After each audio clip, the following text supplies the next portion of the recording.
That you learned you could break rules? Because I do. I remember the exact moment. I was in 5th grade, and I had a crush on this girl named Sophie. Sophie, she was cute, she was funny, she did theater, which I did theater. It was a match made in heaven. But in 5th grade, Sophie had a boyfriend. And his name was Mason. And Mason was a fucking piece of shit. I fucking hated Mason. First day we met, he got to the school. It was his first day. He sees me. The first words he says to me is, "Sup, squirrel fucker." There was no evidence that I fucked squirrels. There was literally no, you cannot pin me for this crime. Jesus Christ. Fuck me. Fucking asshole. Anyways, I wanted to date Sophie, so I was thinking, well, how can I get Sophie to date me? And using my highly sophisticated 5th grade brain, I decided that if Mason got beat up, Sophie wouldn't want to date him anymore. Beautiful 5th grade logic, right?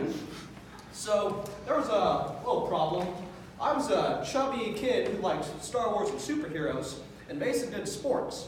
So he could kick my ass. So there's no way I could beat him up. So thinking of this, I developed a plan. There was this kid named Avery. Now Avery was an actual bully. He beat the shit out of people, like all the time. He loved punching people. He's now a boxer. So that tells you something about him. So I go up to Avery, and Avery and me are kind of cool. Like when he got to this school, he was like about to punch me, and then I was like, "Yeah, your mom's fat," and he was like, "Oh, that's kind of funny." So we were all right with each other. And I'm like, "Hey, Avery, what do you think of Mason?" He was like, "Fuck Mason." And I'm like, "I know, right?" I was like, "You want to beat him up?" And then Avery said, "What's in it for me?" So, thinking for a bit, I gave him $5 and a comic book in order to put a hit out on this fucking Mason guy. And, well, he was ecstatic about it. He really wanted to beat up Mason. And with $5 in a comic book, he was more than happy to. So, after school rolls around, and Avery got 2 friends, and we were waiting outside. I had my bike ready. I was at the edge of the sidewalk, and then, like, way across there was the exit for the elementary school kids. And Mason was walking out. And then Avery and his 2 buddies, they were walking towards Mason like they were about to go to the door.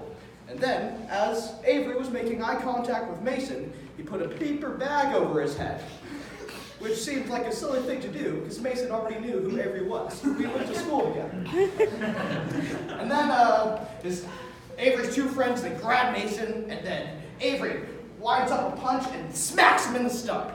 Seeing this, I'm satisfied, I ride off.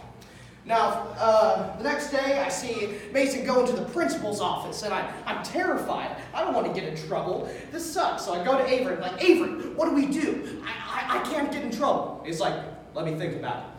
So we wait until recess, and then I go to Avery. I'm like, "All right, Avery, what have you come up with?" And he says, "Well, we haven't been called into the principal's office yet, so why don't we turn ourselves in?" Now, that seems like a terrible idea, but Avery got into way more trouble than I did, so I trusted him.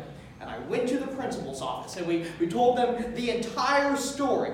And then the principal said, "Well, Avery, I'm going to call your parents. Aidan, you've never been in trouble ever before, so I'm going to let you off with a warning.